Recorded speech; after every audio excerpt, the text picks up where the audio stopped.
Welcome everybody to the Ambition Project Show. I'm your host, Deirdre Sanborn. On this show, I interview ambitious leaders who share their big ideas about affecting positive change in their lives, in their organizations, and in their communities so that you, the listener, may be inspired to do the same.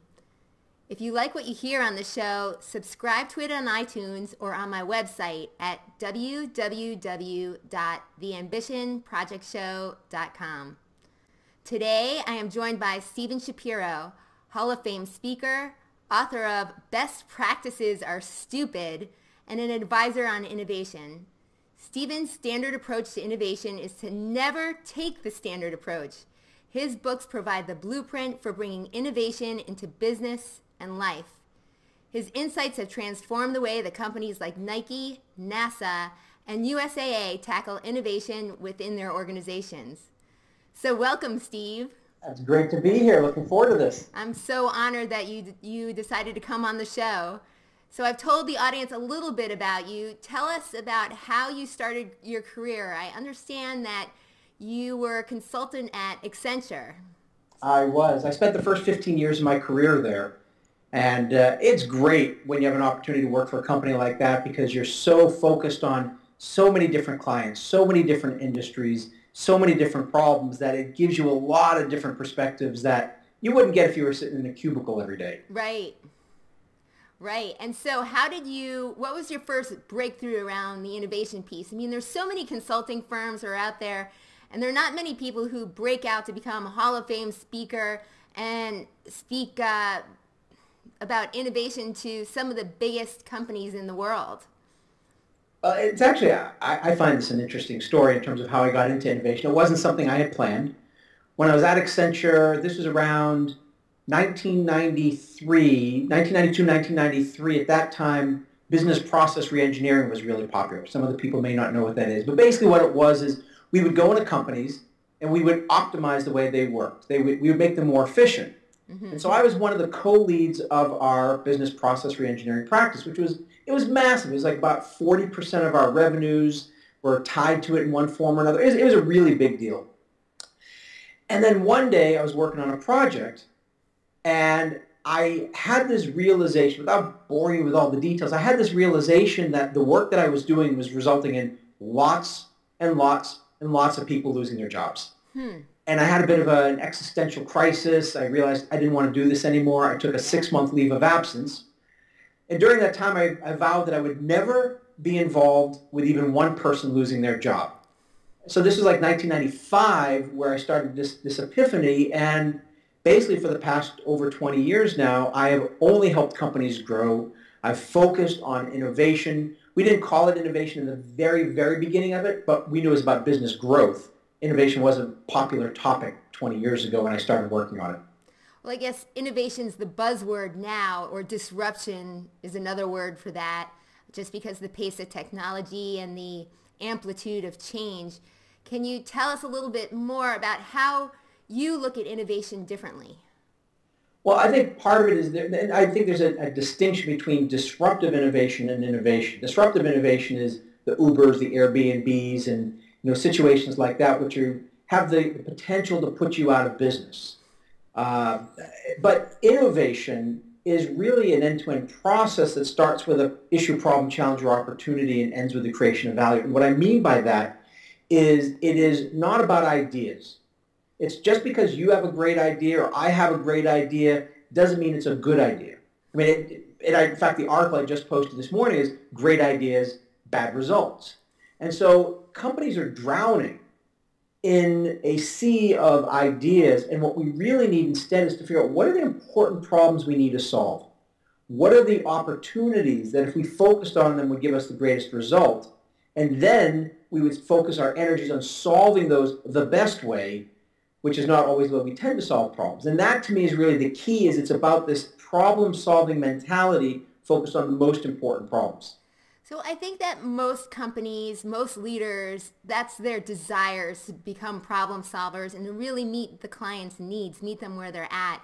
And yet so many times, time and again, we or the companies fail to achieve that objective. Can you share with us your opinion on why that occurs? There's a few reasons. One of them is we do a very poor job of understanding our customers and what they need. So what happens is we have a good idea, we have a good capability inside of our organization. So we decide, well, of course people are going to want that. Well, no, that's not the way it works. There was actually a recent Accenture study that showed that the number one issue with innovation is that they fail to meet customer expectations. And number two was it takes too long to get new innovations to market. So given those, basically what we need to do is have a better way of being able to tap into the psyche, the deep latent needs of our market, and have a way of being able to deliver those results with speed. Because I think at the end of the day, innovation is not about new products, new processes, and new business models. It's actually really only about staying relevant. If the world's changing, as you said, if the world's changing, we need to change faster than the world. Because otherwise, if the pace of change outside our organization is faster than the pace of change inside our organization, we're not going to be relevant very long. Right. Okay, so I definitely want to get to the pace of change and staying relevant, but back up just a little bit and talk about meeting clients' needs. And sometimes the clients stating that their needs perhaps are different than what their stated objectives are, maybe a little bit different.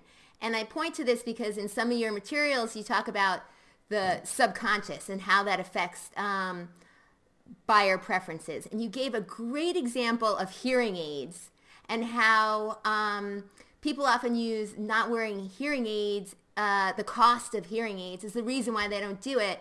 But when a deeper study was conducted, it was more about the embarrassment of I'm losing my hearing and somehow there's something wrong with me or I'm a failure. And that many times, people aren't going to come out in a client survey and say something's wrong with me and that's why I'm not buying hearing aids.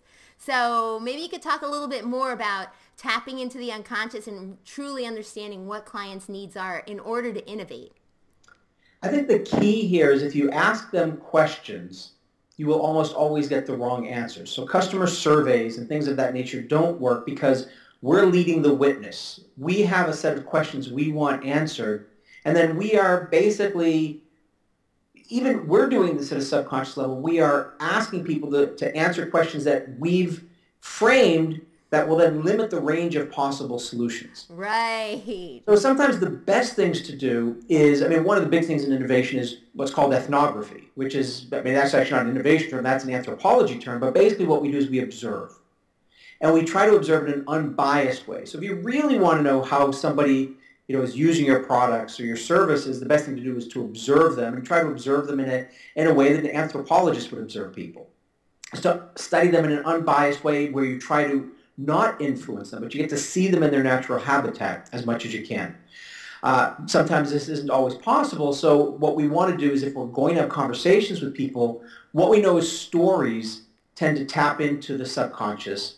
And so what we want to do is focus more on, instead of saying answer these questions, tell us some stories, give us some metaphors. What color was this? When you were working with us, what color was this? Because we know metaphors actually tap very deep into the subconscious. And there's a really long, difficult topic, obviously, in one little conversation like this. We're not going to give everybody the tools to be able to better understand customers, but it's really recognizing that we don't want to lead people down a particular path. We don't want to give people too much information. The more we can be unbiased observers, the better off we are. Right. So it's really about not so much as trying to channel the client's response, but rather perhaps leaving it a little bit more open and being in more questioning or observation mode. Would you say that's a good summary? Absolutely. Yeah. Observation mode and storytelling mode, to me, are the key things. Is if you get people to just sort of talk about their emotions, like how did it make you, because if you ask people what were the features and functions you like, that's sort of like checklists. But, how did it make you feel? What were some of the challenges you faced? And if you ask people some more open-ended questions in a safe environment, you'll find you'll get sometimes some better answers. Right. Okay, so getting back to where we were about staying ahead of the competition. So many times we see companies who kind of get left behind as a commodity while others are implementing tremendous change. How do you not get left behind? What are your suggestions there? I think there's a couple points on this one. One is the commodity point, which is a separate point from being left behind. I think they're actually two different ones. So on the commodity point, there's this concept of differentiation. And basically, if you want to differentiate yourself, This is the reason why somebody would want to do business with you. And your differentiator is not something for you to claim or declare, but rather your differentiator is something that the market says about you. So your customers determine your differentiator. And the mistake a lot of people and companies and organizations make is they will sit around a table and say, well, how are we different than our competition? Or how do we want to be different than our competition? That doesn't matter. It's what does the market say? And being different isn't the same as being differentiated. Can I give you a quick story? Sure, please. Stories are great. I love this one because it's just so powerful. I used to live in Boston, and we would go down to Atlantic City just for a quick weekend, have a little fun, play a little slots or whatever. And there is a casino in Atlantic City called The Revel, built in 2012 for $2.5 billion. Wow, that's a big gamble. Big, very good. Good pun there. And it was a big gamble. So $2.5 billion. And the thing about The Revel is it was this high-end, sophisticated, classy casino. There was one problem. The people who go to Atlantic City aren't. The people who go to Atlantic City, if you ever watch, they're going to the beach with their kids. They're eating hot dogs and cotton candy. They may play penny slots, but that's about it. So the casino was built in 2012 for $2.5 billion. 2 years later, in 2014, it went bankrupt. It shut its doors. It's still closed. They're trying to bring it back. It will never come back the way it was. The problem is you don't get to determine your differentiator. The market determines your differentiator. And you have to create something that people want. Just because you can do something doesn't mean you should. And if the market doesn't value it, it's irrelevant. That's being different for the sake of being different. Interesting. And I guess that would go back to the client surveys and the observation and storytelling mode, or how would you resource your way into understanding from the client, how do they see you? I mean, that's certainly part of it. You have to know your customers. Now, if you want, what they were really trying to do, which was an ambitious project, was to attract some people that were a little different than the people who came to Atlantic City in the past. Look, this could have worked. We could have been having a completely different conversation. Atlantic City could have turned into the Las Vegas of the East, right? But it didn't. And it's easy for us to poke holes in some of these. Hindsight's 2020. It is. Mm-hmm. So, but I think it does highlight an important point, which is we have to be somewhat realistic. Not completely realistic, but at least somewhat realistic in terms of who we are targeting and what we create. And we've seen so many situations where there were great intentions, great ideas, or seemingly great ideas that just gave us exactly the opposite impact than they expected. So we really need to just get into the shoes of the market, observe them, understand them, and then maybe push them a little bit forward, but we're not trying to pull them so far away that it's like a completely different market. And if you're to do that, I would suggest you do that in steps rather than a $2.5 billion gamble. Right. So not a complete paradigm shift, but gradual progression toward the end goal of innovation. Yeah, I mean, in some cases, there are different ways to do it. So, and here's the most important thing with innovation is there's not a one-size-fits-all strategy. Mm-hmm. There are so many different ways to approach innovation. For every example that you have, which was a success, there are an equal number of examples that were failures. Mm-hmm. So it's important, and the reason why my book is called Best Practices Are Stupid is it's important for us to understand our culture, our objectives, our organization, and what we can create and what we want to create, and then only choose the practices that are appropriate for that. If we start choosing randomly, which is what most company A did this, we'll go try this, and then they tried and it failed. And that's usually what happens with most best practices. So we start with best practices are stupid, but you're saying, one, differentiate. Know what your differentiator is and how your client sees you as differentiated. What would be the second step? I think the second step is to really, once you know what your differentiator is, so you know what are the most important set of challenges you want to focus on, the next step would be to focus on the right questions that are framed the right way. And basically what I mean by this is it comes back to don't ask ideas. So I go into companies and they'll have suggestion boxes. People provide hundreds or thousands or in some cases hundreds of thousands of ideas, mm-hmm. of which usually a very small percentage, if any, are of any value. Right. So we don't want ideas. What we want to do is really start focusing on the challenges, the opportunities, the problems. And if we spend our time reframing those problems, because to me the key is, in many cases, it's not about thinking outside the box. I mean, so when people talk about innovation, they'll say, think outside the box. I say, don't think outside the box. Find a better box. The issue is not the expansiveness of your thinking. And when we talk about this in a deeper level, I will explain why big, broad, abstract questions always invite big, broad, abstract, and typically irrelevant solutions. Interesting. So the box constraints are actually really, really useful for innovation. The problem is we have the wrong box, and that's where the issue comes. So basically, making a better box comes down to asking really good questions, is what I hear you saying. It's asking good questions, and it's asking them the right way. So let me give you another story that I love. An airport was struggling with complaints about their baggage claim process taking too long. So what they did was it was about 15 to 20 minutes on average for the bags to get from the plane to the baggage carousel. So they took to task of speeding up the bags, which is what most of us would do. Okay, well, we want to get the bags there faster. So they spent tons of money on faster conveyor belts, more baggage handlers, and newer technology. And it actually worked out wonderfully. I mean, they went from 15 to 20 minutes down to 8 to 10 minutes. They were ready to declare success. That's huge. That's huge. And they go and they ask the passengers, now, what's your biggest complaint? What do you think they heard? It was baggage claim. They still thought it was taking too long. Wow. So okay. They knew that if it took this much money and time to get it down to 8 minutes, to get it to 7, 6, or 5 minutes would just be prohibitively expensive. Yep. Then they had an epiphany. They realized it took the bags 8 to 10 minutes to get from the plane to the baggage carousel, but it only took the passengers 1 to 3 minutes to get from the plane to the baggage carousel. So instead of speeding up the bags, what do you think they did? They slowed down the passengers. They literally reconfigured the airport. So it would take on average 8 to 10 minutes to get from the plane to the baggage carousel. They would get to the baggage carousel, their bags would be waiting. And I could tell you so much more about the story and the reason for it, but if you spend your life speeding up bags, you will never think to slow down passengers. The problem they were really trying to solve was reduce wait time. Reducing wait time is not the same as the speed of the bags.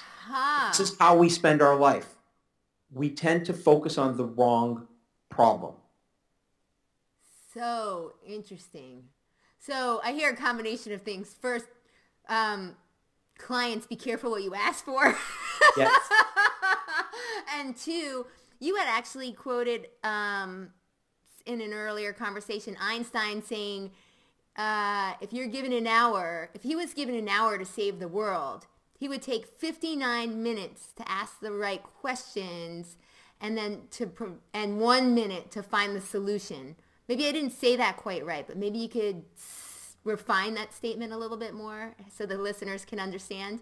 Yeah, I mean, the reality is Einstein never said this exactly. He's reputedly quoted as saying this. He said something which was much more complicated. Yep. Essence, what he was saying is if I had an hour to save the world, I'd spend 59 minutes defining the problem. There you go.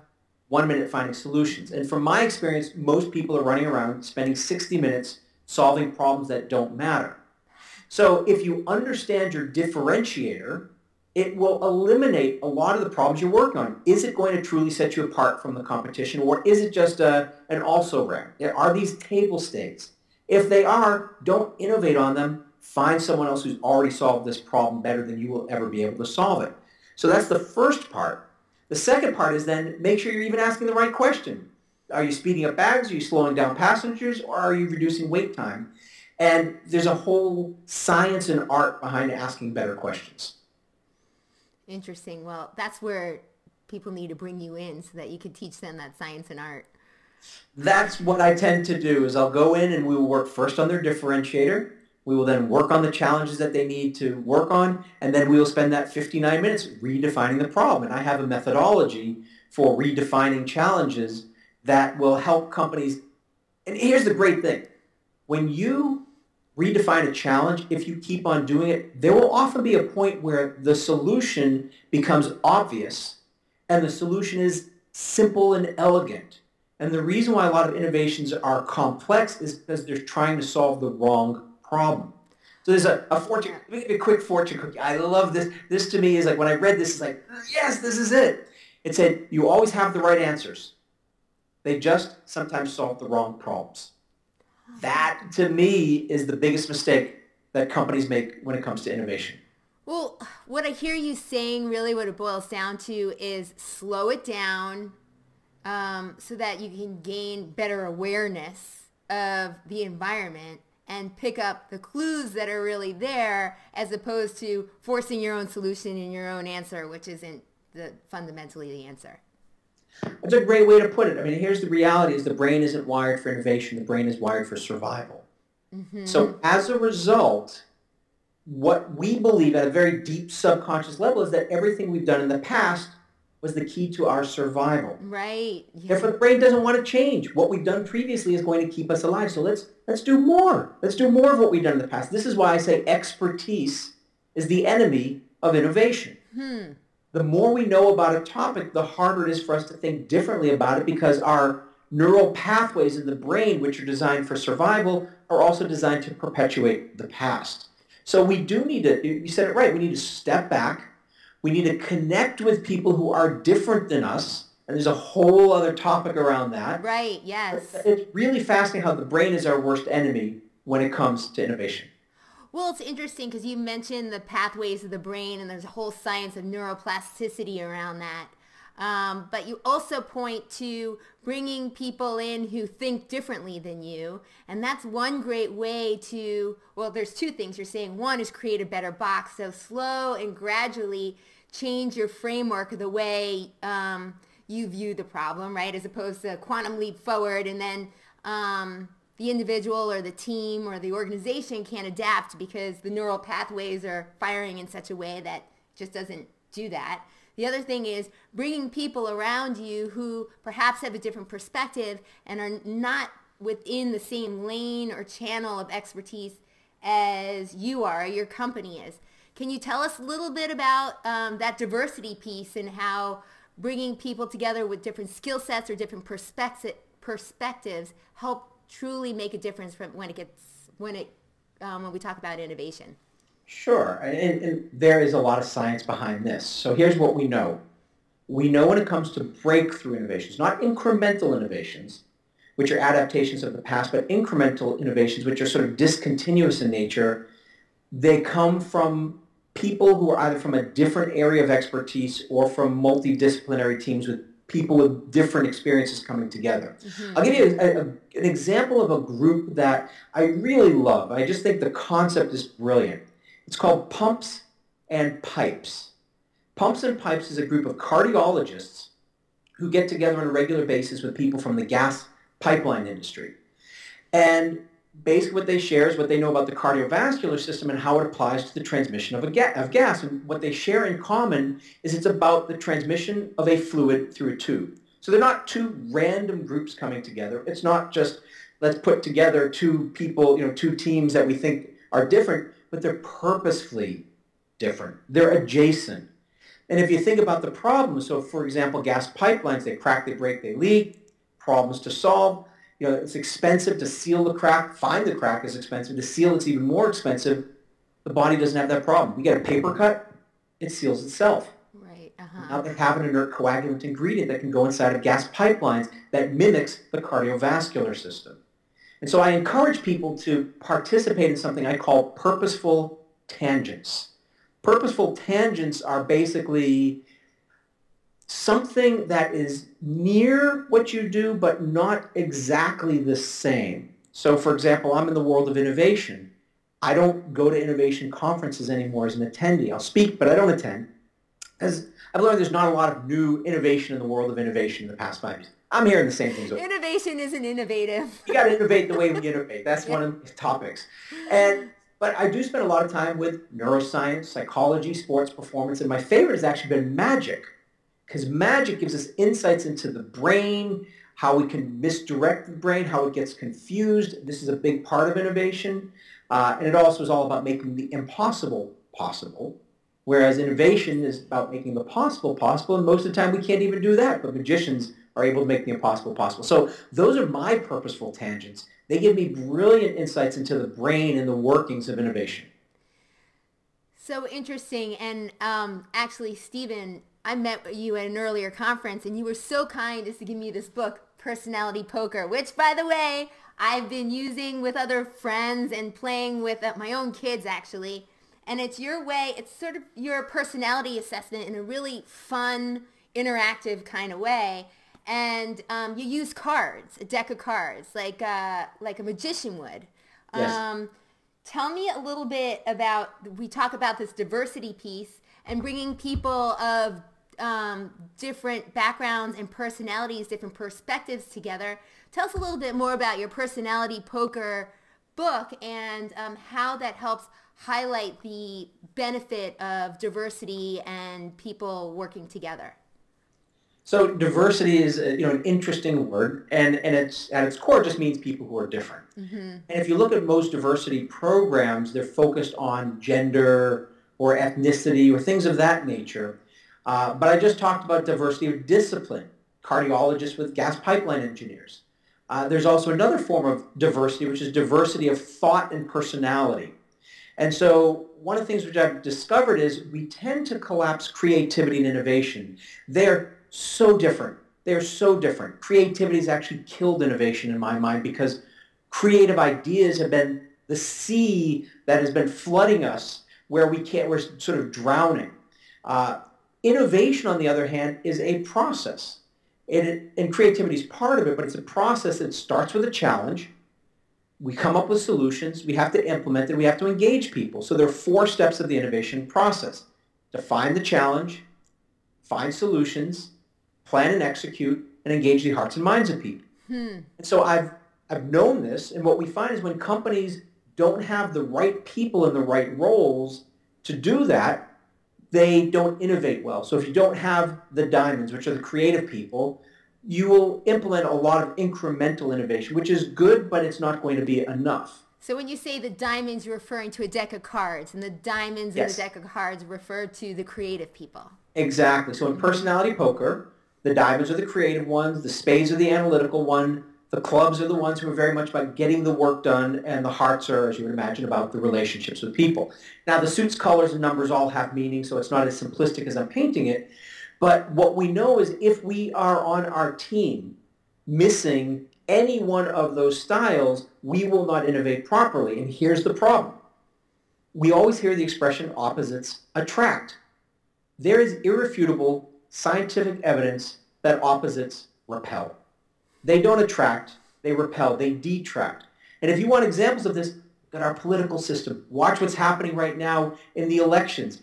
If opposites attracted, Republicans and Democrats would be aligned. They're not. They're shooting. I mean, everybody's shooting at each other right now, but that's the thing, is opposites do not attract. And so what happens is, again, this comes back to our survival mentalities. We want to surround ourselves with people who are like us, who are similar to us. Mm-hmm.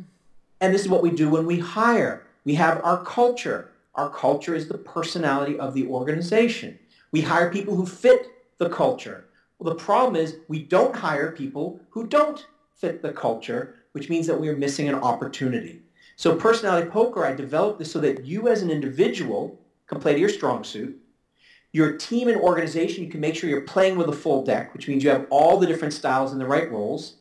And then you can also make sure you're attracting and retaining and recruiting and promoting people that will have a good blend, not just a one-size-fits-all solution. So, I actually have a story about how opposites work well within an organization. At the time, I, wasn't aware of this, and I thought it was somewhat disturbing, challenging at times, but I worked within an investment bank. And so the relationship managers were very outgoing and wanted to do the best thing for the client. And the credit officers cared about protecting the vault, the capital of the bank, and making sure that, we were mitigating against risk. So inevitably, they brought us together in a credit committee, and we had to get approval to do deals with our clients with the credit committee. credit committee and the client officers were typically at odds with one another and banging heads. And it turns out that was a very dynamic and useful process for the firm that I was working for and for many banks or investment banks, because it helps bring in the desire to meet the client's needs and where they're at, but also protect capital, because that's what banks need to do as well. So that's an example of where different personalities can work, well, maybe not work well together, but create a solution that works. Tell me a little bit about, I know you have a story about having worked with a partner that was a lot like you. And how did that work out for you? Yeah, so I mean, you're highlighting. I'll tell you the story in a second. But what you're highlighting is something important, which is, people who are different. They're important for each other. They're critical for their success. Yes. They may not naturally get along because they have different objectives, different beliefs, different personalities, and so I would say the person you like the least is the person you need the most. Mm-hmm. Because the person who is like you, similar to you, is going to agree with you, and that's when you get yourself into trouble, is because, again, our brain has a very limited peripheral vision. We have very few experiences and very few motivations for us. So if you have the salespeople and the customer service people, if their whole target is to make sure they close the deal, they're going to do some things which may be dangerous for the bank. That's right. So they're really critical together, but they're going to get in each other's nerves. Mm-hmm. And so the story is, since we're recording this, I won't give all the details of it. But basically what it is that when I was working at Accenture, I was leading a very large 20,000 person group, and I was given an extremely large budget for a project. And on this project, I knew, because of the size of this budget and the complexity of the budget, I needed a co-leader. So I decided to choose this guy, John.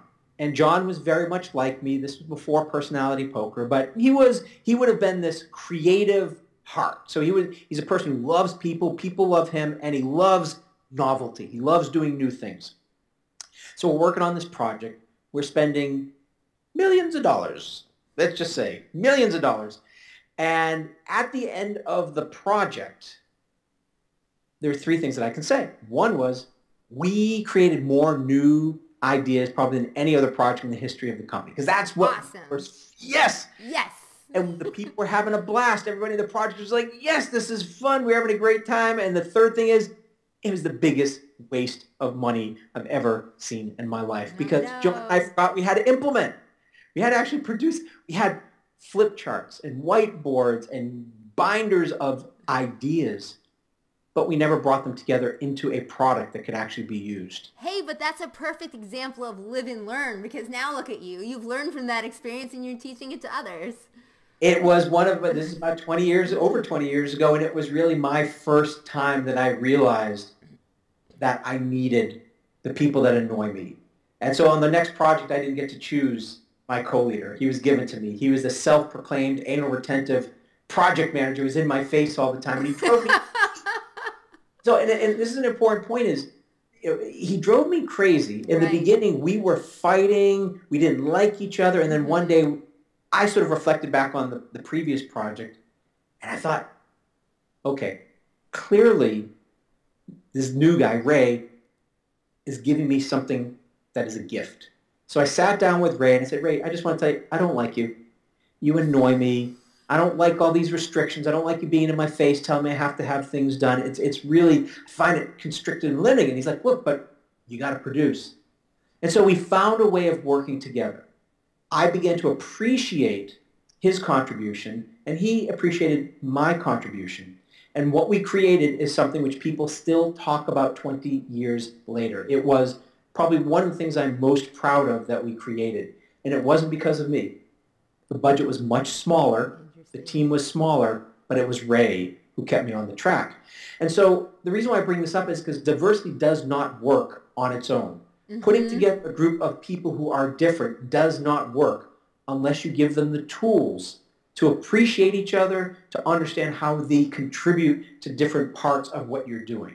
So it's not a natural act, but we have to do that. Well, what are the tools? I understand communication obviously is a big component of that, and it builds compassion, understanding, and back to our original topic, awareness. But do you have any specific tools that people can use within their organizations to help bridge that gap, the gap of understanding? I think the first one really is to have a conversation and just talk about, here's what I'm committed to, here's what you're committed to, and see how they line up.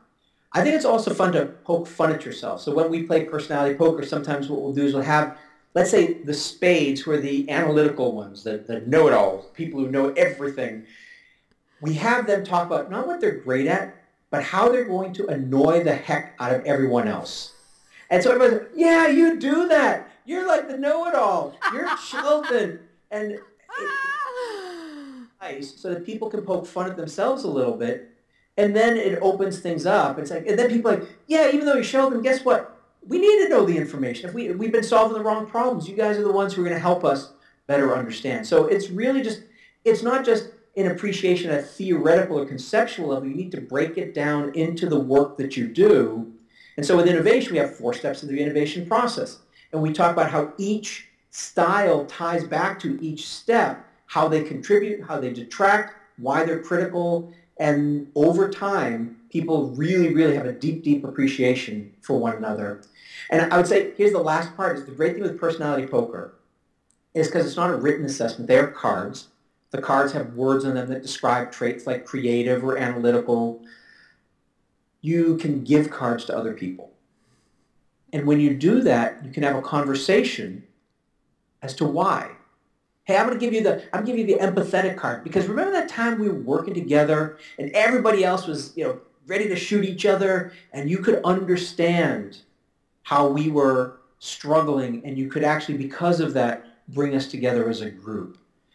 That's really powerful to see how other people see you, especially when a lot of times it's not how we see ourselves. Right, yep. Mm-hmm. So there's this triangulation of how we see ourselves at a conscious level, how others see us, and how we see ourselves at a subconscious level. And I've developed a test which will test the subconscious mind to determine what your personality is. Wow. And where does anybody get to experience that test? Let's see. It's on the website somewhere. We keep on moving it. So you want to know what you could do is send me that link, and I'll be sure to include it as a link on this podcast episode and direct them to where they can find it. Yes, and also, of course, somebody can do is just write me. Go to my website and write me, and I will be more than happy to answer questions that they have and give them the link. Excellent, excellent. So I hear, again, it kind of comes back to the differentiation thing, and the subconscious thing is sometimes you don't see how others see you, and that helps provide greater perspective and also allows us to tap into our own strengths and mitigate our weaknesses, I would say. Yeah, and I don't worry about my weakness. Look, I have weaknesses. Here, I guess here's the thing is... I have no weaknesses, Stephen. You have none, of course. Okay. Let's just get that clear. My goal is, so I know I'm a diamond, a bit of spade and a little bit of heart, which means that I'm primarily creative, experiential, with some analytical and some relationship oriented. But the thing I am not at all is a club, which is about plans, planning, actions, results. So what I know is that instead of trying to become good at that, I want to partner with people who are naturally good at that. And so that's why I say you want to play with a full deck. You want to make sure you're partnering with people who complement your hand in a way, not compliment like, hey, that's a nice hand, but complement with an E, where it's about filling in the holes in your hand. So I don't want to necessarily be good at everything, because I can't. Right. I need to differentiate. So I need to find people who differentiate in their way. Mm-hmm. And I'm with those people. So it's interesting. You actually helped me with my cards, through the deck, and I was a diamond, and I think it's a club where I'm creative, but also I'm action oriented and wanting to and needing to implement things. And you said that was somewhat unusual, which I thought everybody thought that way, Stephen. Right. So I just wanted to make sure that we've covered everything. You mentioned innovating where you differentiate, ask better questions, and breakthroughs. So the highest value solutions come from bringing different people together. Have we missed anything? Let me just add one more piece to this, because I think this is really important, and it comes back to the brain. So there's something called confirmation bias, which is basically we will whatever information we receive, we will filter out anything that is inconsistent with our belief structure. So, and again, coming back to politics, this is so true. I mean, you can have somebody giving a presentation and the Democrats will hear completely differently than the Republicans. That's human nature. We filter out everything that's inconsistent with our beliefs. So as a result, coming back to the beginning where you're asking about how do we gather information from customers, we're going to filter out anything from our customers that's inconsistent with what we believe. So this is a very dangerous thing. And without getting into all the details of it, I just want to leave you with a quote from Scott Cook at Intuit, because I think this is so brilliant. I wish I said it. He said, for each of our failures, we had spreadsheets that looked awesome.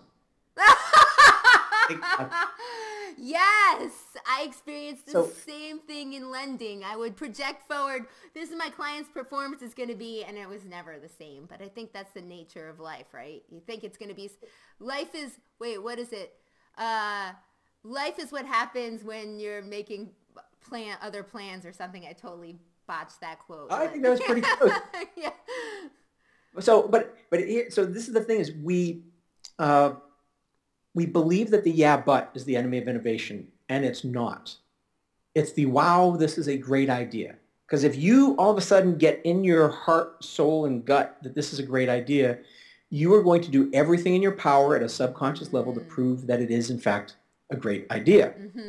And so this is why we need to partner with people who think differently, people who are going to be the devil's advocate for what we're working on. We need to do experiments to test things out. And the concept of experimentation is too long for us to get into here, but it's important to just recognize that our brain is our worst enemy when it comes to innovating. Don't believe anything your brain is telling you, because it wants to fool you, because it wants you to just do everything you've done before. And so the takeaway really is a couple of things. One is surround yourself with people who have a different perspective. That might include mentors. In the case of companies, it would be a board of directors that bring in different perspectives and diversity. But also you had mentioned this form of a mastermind, plumbers and what did they call themselves? Pumps and pipes. Pumps and pipes. And what a great idea to bring different... It's pipes and pumps. You're backwards. It's pipes and pumps. And they're not plumbers. They're gas pipeline engineers. Okay. So it's like Exxon and companies like that, which are transmission gas. And it's cardiologists. So pumps and pipes. Pumps and pipes. That's what it is. Excellent. Excellent. Keep on changing every time we say it. All right. Well, I have a couple of questions that I'd like to ask all my guests, and hopefully you will be able to just pour out your heart to me. Is there anybody in your life who was a mentor or very influential that caused you to have a step change or move in the direction you are today? I've actually had quite a few who were instrumental in these big changes. So remember I talked about taking a leave of absence after I realized that my job was causing other people to lose their job. So I'd actually quit the company at that point. And there was my boss at the time, the partner in charge of our engineering practice, Bill Stoddard, who basically emptied out his budgets and everything. So even though I quit in my mind and I used up all my vacation, I used up my leave of absence, he kept on paying me this whole time so I could really start thinking about what I wanted to do. And he said, look, you're not ready to leave. It's time for you to come back. It might be different. And what I realized during that leave of absence, I wanted to help companies grow. And so I focused on this innovation. And so Bill helped me. He connected me with some people. He connected me with a guy by the name of Barry Patmore. Barry was the guy who became my partner in crime in creating this 20,000 person practice. He was the head of our process competency. And he brought me in to lead the process excellence practice, which was all about innovation. And I've had many people like that over the years. And I guess the thing which I've learned is the biggest opportunities come when you're persistent in your beliefs. So I was persistent in wanting to focus on innovation.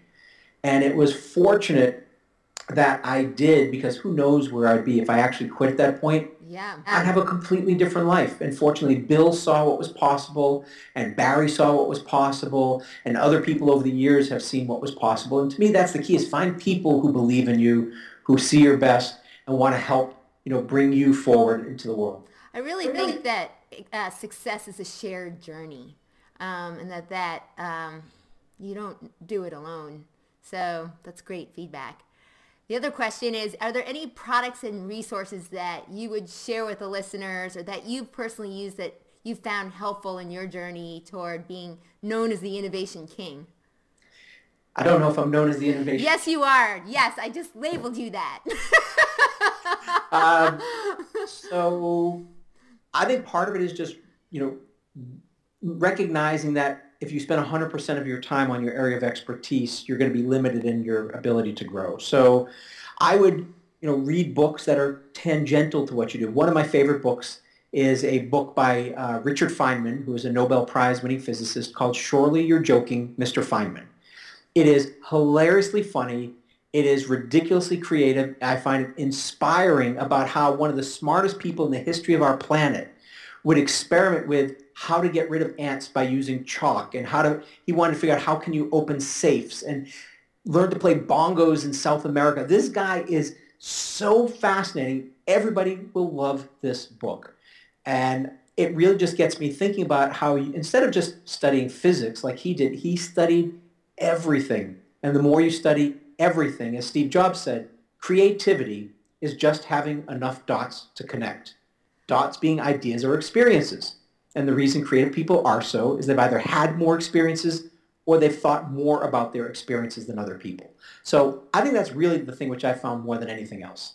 Well, also I think the common thread is there's a sense of curiosity or fun that goes along with it. So the persistence you refer to in your life, there must have been some thread or some pull or some curiosity or some excitement about what you were doing. Would you agree?